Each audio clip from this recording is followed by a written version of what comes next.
prejudice against anyone, but I don't want a man, for any reason, going into a woman's bathroom or a woman's locker room.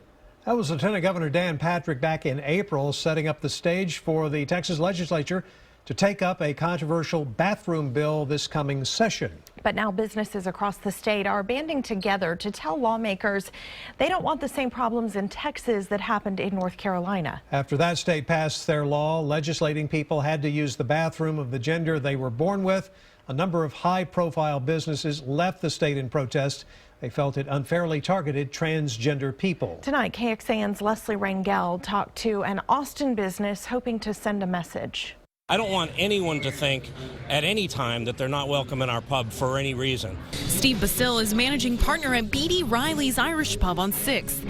For 16 years, he says anyone has been free to come in their doors. We know that every single customer is important, and we try and make every single guest feel welcome. He wants to keep it that way, so his and 200 other small businesses in Texas are taking a stand to send a message in an open letter to the people a few blocks down at the state capitol. Basically, we're saying any legislation that discriminates or creates an air of discrimination is simply bad for business, and it's not what we're about. He says other states like North Carolina have passed controversial bathroom bills. The letter to the legislator says, in part, we're watching what's unfolding in North Carolina with a growing sense of dread.